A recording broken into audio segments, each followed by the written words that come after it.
Hello, Delvers and Dungeon Keepers. My name is Tabius Guyan, and welcome to Darkest Dungeon. Now, Darkest Dungeon is a game I get asked about a lot. Have you played it? Do you have some opinions on it? What are your thoughts about the art style? What are your thoughts about the world design? What are your thoughts about the world building? And I always kind of feel bad that I don't have something to talk about, something that a lot of people have wanted me to talk about, especially because I have actually played Darkest Dungeon before. Back when it was first released and there was a lot of hype around it, I bought it, and I played it for a couple of hours, and then I never played it again, because I completely lost all of the interest that I had in this particular game. And there's a couple of reasons for that, but the primary one, I feel, is that originally I completely misunderstood what this game was or how to play it.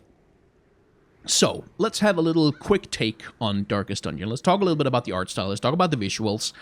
Let's talk about the storytelling and how it attempts to communicate its world to the player and communicate the kind of person that you have to be to play Darkest Dungeon to you. And one of the first things that Darkest Dungeon does, indeed it does it here on the title screen, that's the word I'm looking for. Look at the color of the sky in the background there. Black and red. Those two colors are in stark presence here. And light is going to be really important to our discussions later on. So just keep this image right here in mind for a little bit later. But we're going to start by watching the intro cinematic, and I'm going to turn the audio on that down a bit because the guy in the intro cinematic does not shut up, and I need to talk while he's talking without us speaking over one another. So, Darkest Dungeon uses an ink brush art style. It uses a hell of a lot of hard black shadows on everything. Regardless of the lighting condition, in Darkest Dungeon, there are always black shadows. Here, for instance, we have a daylight scene, but if you look at all the shadows and everything, they are completely pitch black. And the only circumstances in real life where you get pitch black shadows is if you shine an incredibly bright light on it, or if everything is kind of dark around you already and, you know, shapes in the environment are casting deeper shadows that you cannot peer into. Those are the only two circumstances, and this particular art style goes for the latter. Now, the ink brush art style that you're looking at in Darkest Dungeon is a type of art style that emerged especially out of the pulp comics of the early American comic books industry. And part of the reason why it emerged, part of the reason why they use so much like hard black shades in order to get the kind of shapes that you want. You could also see this in and especially the French and the Belgian comic book industries, but this seems to be drawn more specifically from Americana. Part of the reason why is that a lot of early comic books were pulp novels, and that is to say they were printed on pulp paper, and pulp paper is really low quality. It's really bad. It tends to bleed with a lot of the ink that's applied to it, which means that, like, if you try to do really fine detail and sort of really, like, pretty gorgeous illustrations in like, the classical art style, they're not going to work on pulp paper because they're going to smear, they're going to get all, you know, distorted and washed out, and there's going to be printing errors, and the paper is going to bleed the ink all out over the place. It's just not a practical way to do it. So what artists developed over the course of comic book history was an ability to use just the medium of black and white. Usually they wouldn't have color, especially in the early days. Just the medium of black and white in order to communicate as much of the character design, as much of the texture and the visual information about the world as possible, and to do it in a really striking and interesting way that would be compelling. Now, I've got to save here while I've completed the first couple of quests just so the damn narrator would shut up, because good lord, crowning thing. I could not look, nor could I look away. This guy just does absolutely not shut up, and we're going to be talking about him a little bit later, the narrator and his complete inability to contain his word vomit. So welcome to the primary town of Darkest Dungeon. Isn't it a lovely place? I'll answer your question, I'll answer that for you there. No, it is not. Everything about Darkest Dungeon, its art design, its visual design, is designed to alienate you. It's designed to repulse you. It's designed to tell you that you don't want to be here, that you don't want to be part of this world, that this is neither a safe, nor a pleasant, nor ever a happy place of any kind to exist. So how does it do that? Well, In comic book artwork especially, but in art in general, there is a principle called the masking effect. And it was first described by a cartoonist called Scott McCloud in a book called Understanding Comics, which I would recommend to anyone who wants to know something about how especially visual art tends to communicate its meanings. One of the things he talks about is the tension between the specific and the universal, specificity and universality. The ultimate universal, perhaps, is the smiley face. The reason why every person on the planet Earth can look at a smiley face and go, oh, those two dots and the curved line are a face, is because of the masking effect, because we are programmed to see faces, because we're programmed to empathize with faces and to understand faces. And so every person on Earth can see those three little shapes, like the two dots and the line, and say, ah, that constitutes a face. And I can use that face and send it or show it to someone else to indicate in text that I am the one who is doing the smiling. That's why smiley faces work, is because they're so universal they can apply to anyone. On the opposite scale of that, side of that, you have something like a Rembrandt portrait, for example, which is completely and utterly specific to one person only. When you look at a Rembrandt portrait, that's a portrait of the person who was painted, and it's not a picture of anyone else. It is extremely specific to them. That is not to say you can't empathize with them, but there is a fundamental disconnect between you and the thing you're looking at. Whereas with a smiley face, you look at it and go, ah, that me. With a very specific portrait, with a very highly rendered and detailed portrait, you look at it and go, ah, that's someone else. That's the basics of the masking effect. And the masking effect, or at least so Scott McCloud argues, is the reason why in Disney comics and with manga and anime, you tend to have protagonists that have simple faces with very large eyes, because essentially they're mimicking the smiley. They're doing the same thing where if you have a very simple design, a very broad, a very universal design, it's easier for your readers, especially young readers, to identify themselves with your protagonists or your heroes and say, ah, that character who looks kind of generic and simple, I can put myself in their place. I can imagine myself as the hero in this place. I can empathize with this hero's struggle and their story. And it's a really easy way to draw people in. There's also the added side effect that a face with very large eyes, to the human brain, is the face of a baby. We think that is cute. We immediately develop an empathetic bond with it, which is why part of the reason why we find animals so damn cute, especially baby animals, because they too have large eyes in relation to their head size. That, however, is neither here nor there. Why am I talking about this so much? Well, one of the major components of the masking effect is the face, the eyes. If you can see a character's eyes, and the eyes are big and very obvious, it becomes easier for most readers to identify with them. In Darkest Dungeon, you never, ever see the eyes of anyone. Nobody has any eyes in Darkest Dungeon. Everyone's eyes are permanently covered in a deep, dark shadow. That goes for the various characters that you find around the town. Whithersoever you may go, you will never see the eyes of anyone. And that goes for your player characters as well.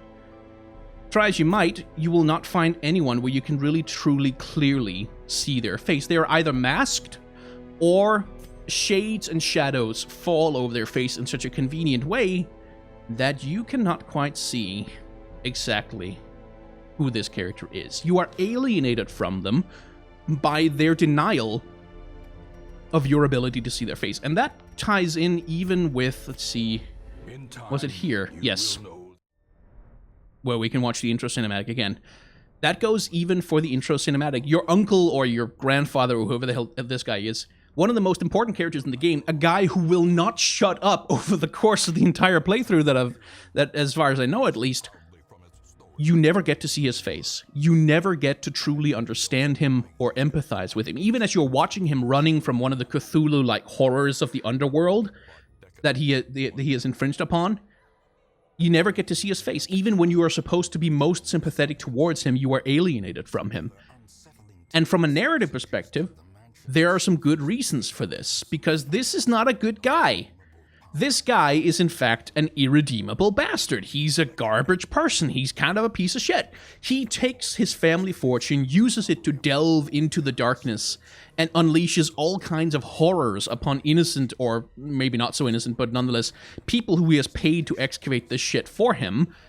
He unleashes all of that on him for no other reason except that he got bored drinking and partying and having sex, and he wanted eldritch power from below the bottom of the world. That's the reason why any of this is happening. That's the reason why you're here, is because your goddamn uncle or grandpa or whatever wanted to screw with some unearthly powers, and then when they screwed back, he was like, hey, family member, please come and sacrifice a bunch of more people to the darkness down here so that I can be free of the curse of the whatever thing. So, the thing that I misunderstood about Darkest Dungeon when I first played it, part of the reason why I didn't want to play, why I never got hooked on it, is because I tried to be a good guy.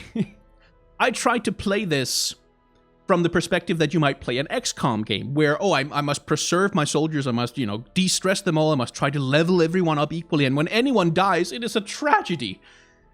Darkest Dungeon does not want you to play like this. In fact, one of the only things that you can get for free in this game is new heroes. Every time you return from a quest with a party that's half decimated, going mad, or absolutely terrified, you can go to the stagecoach, and you can pick up a few new heroes at absolutely no cost. They are the most disposable resource in the entire game. And so we come back to their character designs. There's a reason why you don't get to see their eyes, why you don't get to see their faces, why they all look the same. Plague Doctors look like Plague Doctors, what are they called, the Crusaders? Yeah, look like Crusaders, and none of them look like specific individuals. Especially early on. I don't know, maybe later on in the game I know you're able to customize the characters if you find some that happen to survive and you want to keep them. You can customize them, you can form a relationship with them, but the game doesn't really necessarily want you to. And that is all, again, being told to you through just the visual design of the story, and also through the game mechanics, that you shouldn't really care that much about these people. You shouldn't really want to be here. This is not a nice place to be. This is not a pleasant environment. This looks dark and cold and clammy and unpleasant and full of diseases and parasites and, vermin. This does not look like a nice place to live. It looks like a place that you exploit for all it's worth and then you get the hell out, which is the exact attitude that you were supposed to have as a player of Darkest Dungeon. Now, something perhaps I did not say quite yet is that the art style in this game is absolutely bloody gorgeous. I want to be clear about that. The art style in this game is absolutely fantastic. How are your ranges like? Okay, you can do some stuff from the back. That's good. Let's grab some food. Some torches. I believe those will be useful. And a couple of shovels, just in case. And let's just set out and talk a little bit about the environment design. So one of the things that this particular art style does really well is communicate texture and depth and history. There's a lot of history in the environments in Darkest Dungeon. Everything looks lived in. Everything looks ancient. Everything looks like it's been there forever and has experienced all kinds of events and grand adventures. Like, this does not look uninhabited or clean. This is the polar opposite of something like Overwatch, which is a game that, in pursuing its sci-fi aesthetics, perhaps sometimes a little bit too clean, a little bit too tidy, a little bit too conveniently unmessy for its own good. Darkest Dungeon is very much an opposite of that. If only treasure could staunch the flow of otherworldly corruption. And you can really see these environments doing a lot of the story. And again, the environments too, because they are so specific, because you can see things have happened here, very specific things have happened here, tragedies and stories, the environments too alienate you. They don't invite you. They're not welcoming. They don't want you here. They are, in fact, dangerous. And they will destroy you if you let them. So there's a trap here somewhere. Hello. That worked.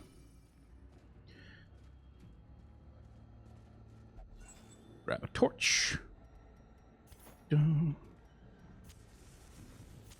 And use them as we move on. I'm wondering if I get to see... Yeah, here, for example. This is just lovely, isn't it? Like, just, it's a gorgeous piece of illustration work. And Darkest Dungeon does a great job of working with its 2D art style, like working with the flatness of the characters themselves, contrasted with the, massive amount of depth that you get in the backgrounds, especially. You have this very wonderful graphic look that, for my money, really, really works for the game. And yeah, I mean, I do like Darkest Dungeon, and I do want to get into it a little bit more, and then, maybe try playing it. And maybe try, I don't know, we could stream it maybe if that's a thing that people would be interested in. And if you do want to see that, let me know down in the comments. But for the moment, I just kind of wanted to put out a relatively quick little video. Just kind of talking about, I have to go back. Talking about some of the stuff that I do like about Darkest Dungeon. Some of the stuff that really is genuinely quite interesting to me. So, if you've enjoyed this video, you feel free to like, subscribe, do the YouTube thing. I have a Patreon if you want to support it with a couple of dollars to help me make videos like this and occasionally deviate from all my other series to do something a little bit off the rails like this. Well, feel free to throw $1 that way as well, if you're able to. If it, don't feel bad about not being able to do that. I get messages like that sometimes. Please do not ever feel bad about not supporting a Patreon. It's a gift, and I'm very grateful to receive it, but that's what it is. Yeah. And I actually desperately need to run to the bathroom right now, so thank you very much for watching.